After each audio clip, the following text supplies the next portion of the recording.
सुन्नी इत्तेहाद council को मखसूस नशिस्तें मिलेंगी या नहीं मिलेंगी। इलेक्शन कमीशन ने दलाइल मुकम्मल होने के बाद फैसला महफूज कर लिया।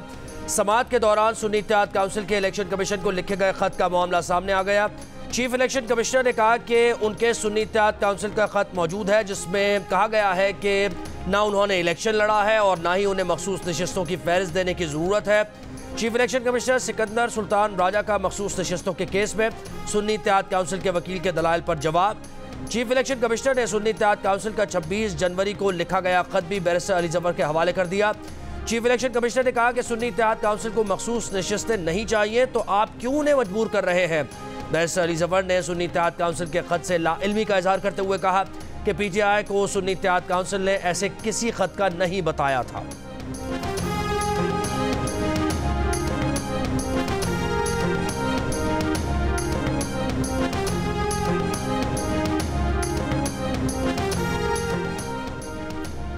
सुन्नी इत्तेहाद काउंसिल के वकील अली जफर ने कहा कि जो खत इलेक्शन कमिश्नर ने दिया है उसकी कोई कानूनी निस्बत नहीं बनती। वो खत शेख 2(6) के तहत उस वक्त लिखा गया जब सुन्नी इत्तेहाद काउंसिल का मौक़िफ़ था कि उन्होंने इलेक्शन नहीं लड़ा है, इसलिए उन्हें मखसूस नशिस्तों की फहरिस्त देने की भी ज़रूरत नहीं। इस खत की वजह से आईनी हक से महरूम नहीं किया जा सकता।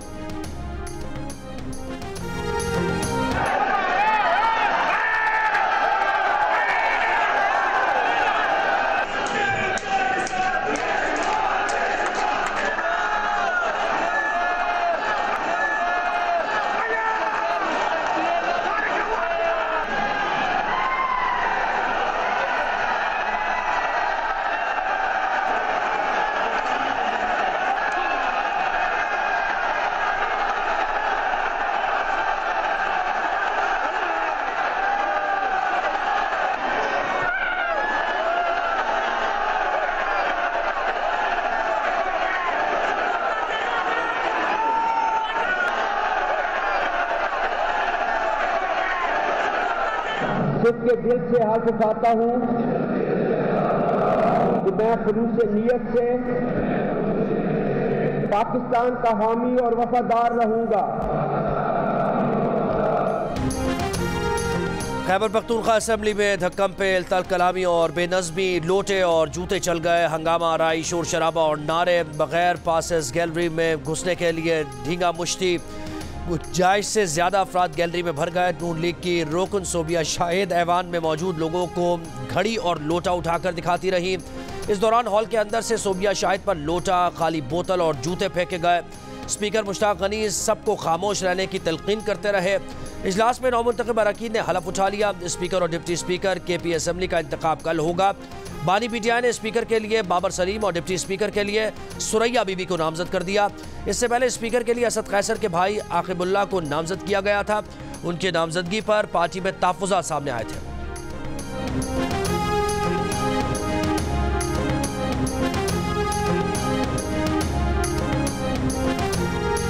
गवादर में तूफानी बारिशों ने हर तरफ तबाही मचा दी। घर, दुकानें, बाजार, महल्ले और सड़कें हर तरफ पानी ही पानी। कल से अब तक 183 मिलीमीटर बारिश रिकॉर्ड की जा चुकी। मजीद बारिश की पेशगोई। जीवानी में 3 बंद टूट गए। नदी नालों में तुग़यानी के बायस सरबंद का ज़मीनी राबता मुनक़ता। चमन, क़ला अब्दुल्ला, पशीन और केच में भी मूसलाधार बारिश से नदी नालों में सैलाबी सूरत हाल। पाक ईरान क्रॉसिंग पॉइंट के करीब सैलाब में फंसी गाड़ियाँ निकाली जा रही हैं। ज़ियारत, तुबा चकजई, तुबा काकड़ी और कोजक टॉप में बर्फबारी जारी। गवादर और जीवानी में पाक फौज की इमदादी कार्रवाइयाँ जारी। अब तक 5 अफराद को बहिफाजत निकाला जा चुका। आर्मी इंजीनियर्स ने रोड क्लियरेंस और गाड़ियों की रिकवरी शुरू कर दी। बाजारों और घरों से पानी निकालने के लिए डी वाटरिंग का अमल भी जारी। मुतासरा लोगों में राशन और इमदादी सामान की तकसीम। कल से 1 मार्च के दौरान गवादर समेत बलूचिस्तान के मुख्तलिफ शहरों में मजीद बारिश का इम्कान है।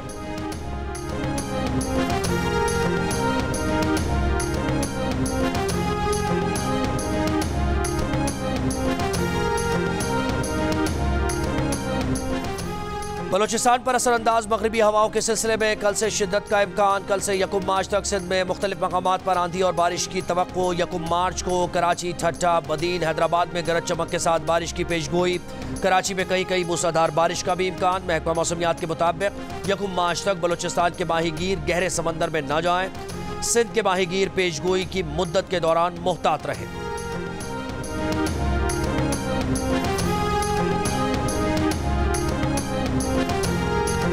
गवर्नर सिंध कामरान चिशोरी की मुबैना ऑडियो वायरल हो गई। मुबैना ऑडियो में गवर्नर सिंध कह रहे हैं कि पीडीएम का साथ देने पर वोटर हमसे नाराज हुआ। पहले 7 सीट्स मिली थी, आज हमें वोट नहीं मिला। हुकूमत में शामिल होने के बदले एक वजारत दी जा रही है, वो गवर्नर सिंध भी अपना ला रहे हैं। कुछ मिले भी नहीं और हुकूमत में गए तो हशर और बुरा होने वाला है। हमें कहा जाता है कि हमारा मैंडेट 100% जाली है। हमने जवाब दिया कि ऐसी भी जमात है जिसका मैंडेट 200% जाली है। पीपल्स पार्टी दबाव डाल रही है कि गवर्नर सिंध MQM का ना हो। वो एक शख्स को गवर्नर बनाना चाहते हैं जिसका नाम खालिद मकबूल को पता है। MQM का 100% मैंडेट जाली है। वफाक में हुकूमत साजी के लिए उनसे बात करने की जरूरत नहीं। पीपल्स पार्टी और नून लीग के दरमियान बातचीत की अंदरूनी कहानी खुद मुस्तफ़ा कमाल की ज़बानी। रहनुमा MQM मुस्तफ़ा कमाल की राब्ता कमेटी को ब्रीफिंग की ऑडियो लीक हो गई। लीक ऑडियो में मुस्तफ़ा कमाल को ये कहते सुना जा सकता है कि नून लीग से मुज़ाकरात के लिए पहुंचे तो ऐसा लगा जैसे हम बिन बुलाए गए हों। नून लीग ने MQM को पीपल्स पार्टी से मुज़ाकरात पर एतमाद में नहीं लिया। उल्टा कहा कि पीपल्स पार्टी कहती है कि MQM का मैंडेट 100% जाली है, इसलिए MQM से बात करने की ज़रूरत नहीं। मुस्तफ़ा कमाल ने सोशल मीडिया पर वायरल ऑडियो की तस्दीक कर दी। का लीक ऑडियो में वो राबता कमेटी को नून लीग से मुज़ाकरात से मुताल्लिक़ आगाह कर रहे हैं। लीक ऑडियो से ये बात वाज़ेह हो गई है कि अब भी MQM लंदन के लोग राबता कमेटी में मौजूद हैं और हमें उस शख्स का पता चल गया है जिसका बहुत दिन से इंतज़ार था।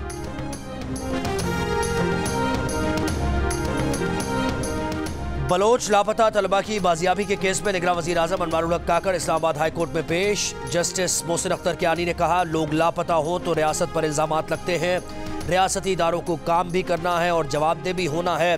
कानून में सुकुम है और सबूत नहीं है तो इसमें बेहतरी लाने की ज़रूरत है।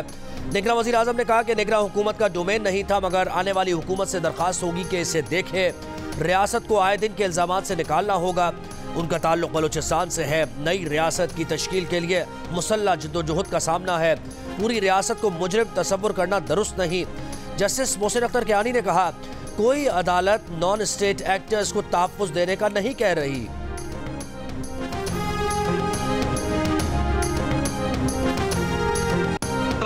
सर, आपने जबरी गुमशुदगी का दिफा किया है भरपूर अंदाज में अदालत में। मतीउल्लाह जान, मैंने जबरी गुमशुदगी का दिफा बिल्कुल नहीं किया। मैंने जबरी गुमशुदगी के नाम पे जो रियासत पे इल्जामात लग रहे हैं उनका दिफा किया। तो ये जो लोग बाज़ियाब हुए हैं, आप अपने सवाल को मैं क्यों पूछूं? आपने पूछा कि बाज़ियाब कहाँ से हुए, किसकी तहवील में थे? Counter terrorism department. इतना अरसा खामोश क्यों रहा है?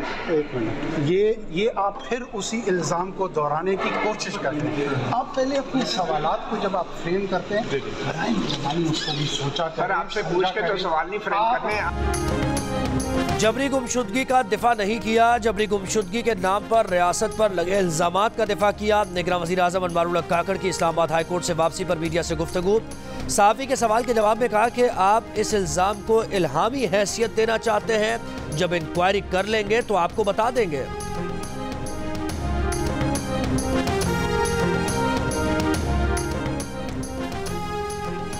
वज़ीर आला पंजाब मरियम नवाज पंजाब असम्बली में PTI के हिमायत याफ्ता सुन्नी इत्तेहाद काउंसिल के रुकन राना आफ्ताब की नशिस्त पर पहुंच गई। गुफ्तगू की। राना आफ्ताब और अपोजिशन के दीगर अरकान एहतजाजन काली पट्टियां बांधकर इजलास में शरीक। इससे पहले गुफ्तगू में मरियम नवाज ने कहा कि वो खिदमत करके मुखालिफिन को गलत साबित करेंगी।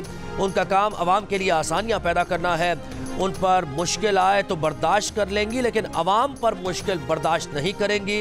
उनके लिए हिदायत के बावजूद ट्रैफिक रोका जाता है। आहिस्ता आहिस्ता ये मामला ठीक हो जाएगा।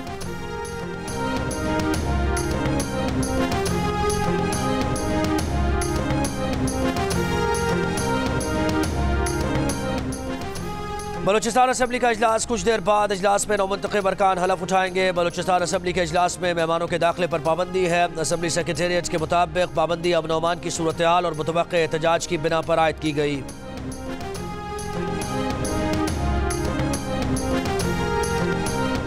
कौमी असम्बली का इजलास कल होगा। नौमुंतखब अरकान हलफ उठाएंगे। स्पीकर राजा परवेज अशरफ नौमुंतखब अरकान से हलफ लेंगे। 2 मार्च को स्पीकर और डिप्टी स्पीकर का इंतखाब होगा। वज़ीर आज़म के इंतखाब के लिए कागजात नामजदगी 3 मार्च को जमा होंगे। 4 मार्च को वज़ीर आज़म का इंतखाब किया जाएगा। शहबाज शरीफ को दूसरी बार वज़ीर आज़म बनने के लिए 169 वोट दरकार है। इस वक्त मुस्लिम लीग नून और इत्तेहादियों को 200 से ज़ायद अरकान की हिमायत हासिल है।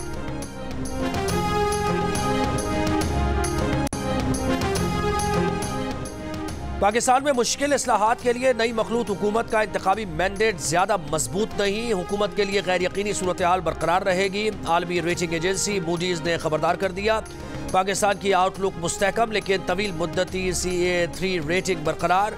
पाकिस्तान की सियासी और मुआशी सूरत हाल पर रिपोर्ट में कहा, ज़र मुबादला ज़खायर नाकाफ़ी है, IMF से नया कर्ज प्रोग्राम, दीगर ममालिक और इदारों से कर्ज का उसूल मुश्किल होगा। माली और बैरूनी खतरात में कमी पर पाकिस्तान की रेटिंग बेहतर हो सकती है।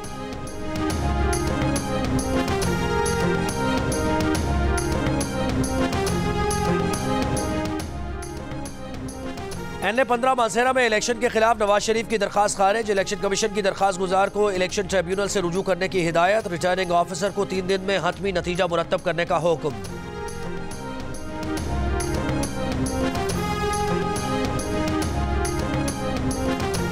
बानी PTI खातून जज धमकी केस में 3 अप्रैल को अदालत तलब। सेशन कोर्ट इस्लामाबाद ने नोटिस जारी कर दिए। सुपरिटेंडेंट अडियाला जेल को आइंदा समात पर बानी PTI को पेश करने की हिदायत। गुज़श्ता समात पर वकला ने बानी PTI की अदालत प्रोटेक्शन की दरखास्त दी थी।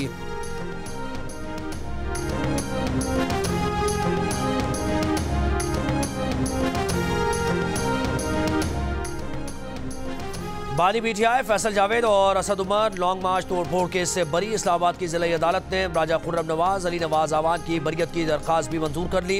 अदालत ने कहा 11 गवाहान चालान में शामिल थे, एक भी बयान रिकॉर्ड कराने अदालत नहीं आया। बानी PTI शाह महमूद कुरैशी, शेख रशीद और दीगर मुलजिमान के खिलाफ 9 मई केसेस की समाअत 13 मार्च तक मुलतवी। ATC जज मलिक एजाज आसिफ रुखसत पर है। 9 मई के मुकदमात में नामजद 100 के करीब मुलजिमान भी अडियाला जेल पहुंचे थे।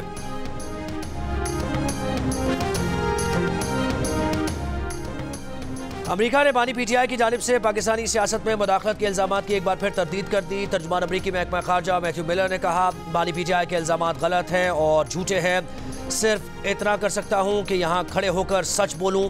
पाकिस्तान समेत दुनिया भर में आज़ादी इजहार, आज़ादी सहाफ़त का हक देखना चाहते हैं।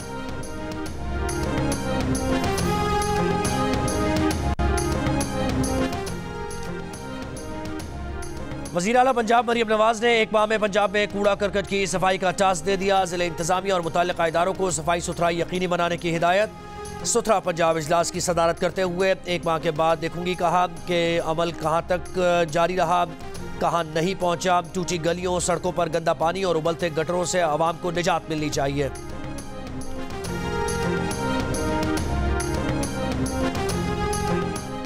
सिंध में पुलिस पेट्रोलिंग के अलावा तमाम गाड़ियों की फ्लैश लाइट्स पर पाबंदी आयद। अमन अमान से मुताल्लिक़ इजलास में वज़ीर आला सिंध मुराद अली शाह ने कहा, पुलिस पेट्रोलिंग और बजाज गाड़ियों के सिवा दीगर गाड़ियों में फ्लैश लाइट्स न लगाएं। IG सिंध को सड़कों पर असलहे की नुमाइश बंद कराने का हुक्म। 708 पुलिस स्टेशन की तामीर के लिए 2 अरब रुपए की मंजूरी।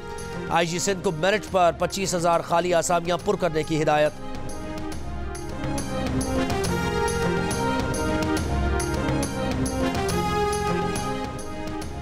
ज़ियारत में PB7 में रीपोलिंग के लिए RO के तबादले के खिलाफ JUI की हड़ताल। ज़ियारत से कोचा और संजावी जाने वाली इशारा बंद कर दी, कई गाड़ियां फंस गईं। मुजाहिरीन का कहना है कि PB7 में रीपोलिंग के लिए मुबैना तौर पर जानिबदार RO को तैनात किया गया। RO के तबादले तक एहतजाज जारी रहेगा। इलेक्शन कमीशन ने PB7 के 11 पोलिंग स्टेशन पर कल दोबारा पोलिंग का हुक्म दिया है।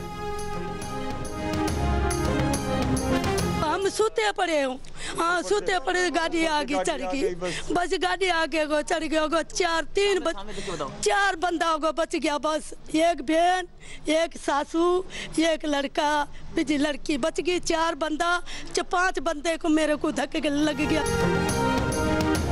कराची में नागन पुल के करीब रेस लगाती कार बेकाबू होकर फुटपाथ पर सोए अफराद पर चढ़ गई। 2 भाई जाँ बहक, 3 जख्मी। पुलिस के मुताबिक नशे में धुत 2 कार सवार गाड़ी छोड़कर फरार हो गए। मुतासरा खानदान के अफराद ने बताया कि वो ठेले पर फ्रूट और सब्जी बेचते हैं, वाक़े के वक्त फुटपाथ पर सो रहे थे।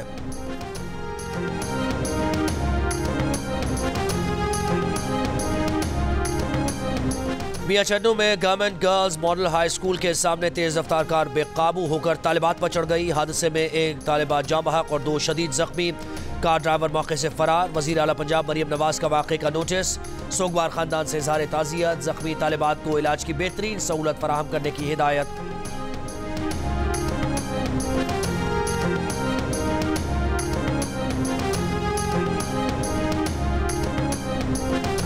सहाफ़ी असद अली तूर को 5 रोज़ा जिस्मानी रिमांड पर FIA के हवाले कर दिया गया। गिरफ्तारी के बाद असद अली तूर को इस्लामाबाद की डिस्ट्रिक्ट एंड सेशन कोर्ट में पेश किया गया था।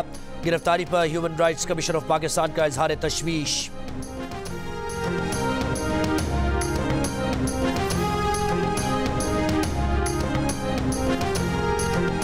हुकूमत पाकिस्तान के साथ ईरान गैस पाइपलाइन मंसूबे पर बातचीत जारी है। तर्जुमान अमरीकी महकमा खारजा ने कहा कि पाकिस्तान के साथ निजी सिफारती गुफ्तगू पर तबसरा नहीं कर सकते। तवानाई की कमी के बहरान से निपटने में पाकिस्तान की मदद करना और अमरीका की तरजीहात में शामिल है। अमरीका ने पाकिस्तान में 4000 मेगावाट तवानाई की सलाहियत के इजाफे में मदद की है। अमरीकी मनसूबों की मदद से आज 50 मिलियन से ज्यादा पाकिस्तानियों के घरों को बिजली मिल रही है।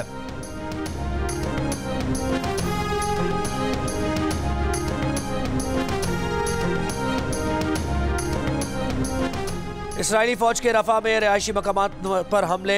शिमाली और जनूबी गजा में भी बमबारी। मजीद 90 से ज्यादा फलस्तीनी शहीद। मगरबी किनारे के शहर जनीन में इसराइली फौज की कार्रवाई। इंफ्रास्ट्रक्चर तबाह कर दिया। शिमाली गजा में अल-कुद्स ब्रिगेड के इसराइली फौज पर हमले। मुतादिद इसराइली फौजी हलाक और जख्मी। इसराइली फौज की गजा में मजीद 2 इसराइली फौजियों की हलाकत की तस्दीक। जमीनी ऑपरेशन में हलाक इसराइली फौजियों की तादाद 238 हो गई। उर्दन के फजाइया का गजा में खुराक फजा से गिराने का ऑपरेशन। खुराक गिराने के ऑपरेशन में शाह अब्दुल्ला ने भी हिस्सा लिया। अक़वाम मुत्तहिदा के मुताबिक शिमाली गजा में 2 साल से कम उम्र हर 6 में से 1 बच्चा ग़िज़ाई क़िल्लत का शिकार है।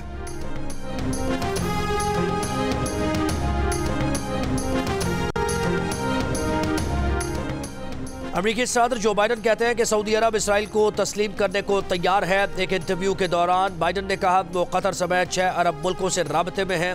गाजा में जंगबंदी से हमें सिमत में आगे बढ़ने का मौका मिलेगा, जिसके लिए बहुत से अरब ममालिक तैयार हैं। इसराइल का वजूद बरकरार रखने के लिए 2 रियासती हल ज़रूरी है। इसराइल ने रफा में फ़लस्तीनियों की जानों का तहफ़्फ़ुज़ यकीनी न बनाया तो आलमी हिमायत खो देगा।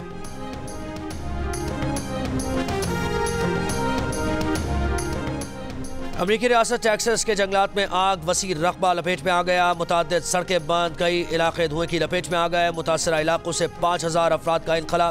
गवर्नर ने 7 काउंटीज़ को आफत ज़दा करार दे दिया। आग फैलकर करीबी रियासत ओक्लाहोमा के इलाकों तक पहुँच गई। गर्म खुश्क मौसम और तेज़ हवाओं के बायस आग में तेज़ी आ रही है।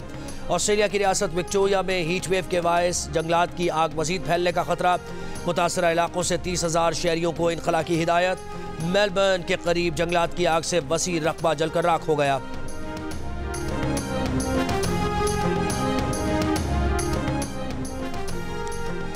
अलजायर में दुनिया की तीसरी बड़ी और अफ्रीका की सबसे बड़ी मस्जिद का इफ्तिताह। मस्जिद जामे अलजायर, मस्जिद उल हराम और मस्जिद नबवी के बाद दुनिया की तीसरी बड़ी मस्जिद है। मस्जिद में 1,20,000 नमाजियों की गुंजाइश है।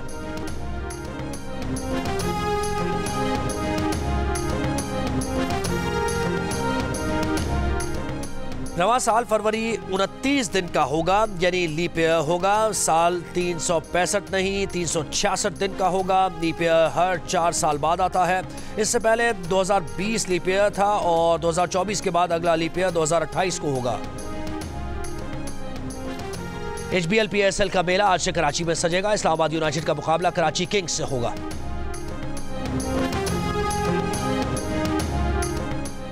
HBL PSL 9 में मुल्तान सुल्तान्स का प्ले ऑफ तक रसाई के लिए रास्ता हमवार। 6 मैचेस में 10 पॉइंट्स से टॉप पर है। कोयटा ग्लैडिएटर्स और पेशावर ज़ल्मी के 6-6 पॉइंट्स, कराची के 4 और इस्लामाबाद यूनाइटेड के 2 पॉइंट्स हैं। लाहौर कलंदर्स की लगातार 6 मैचेस में शिकस्त, कोई पॉइंट हासिल न कर सकी। अब कोई मोजज़ा ही कलंदर्स की प्ले ऑफ तक रसाई का सबब बन सकता है।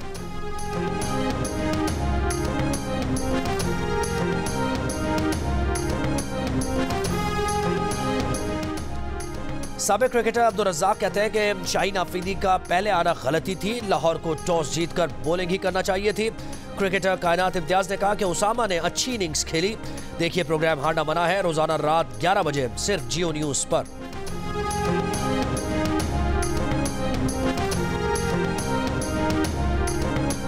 सातवीं लेडीज एमेचर गोल्फ चैंपियनशिप के दूसरे रोज दिफाई चैंपियन बरखा एजाज, बुशरा फातिमा, दानिया सईद और आनिया फारूक में दिलचस्प मुकाबला। चैंपियनशिप में मुल्क भर से 60 गोल्फर शरीक। फाइनल राउंड कल होगा। और अब्दुल सत्तार ईदी की सालगिरह चाहने वाले नहीं भूले। मारूफ समाजी कारकुन अब्दुल सत्तार ईदी ने इंसानियत की खिदमत के लिए अपनी जिंदगी वक्फ कर दी।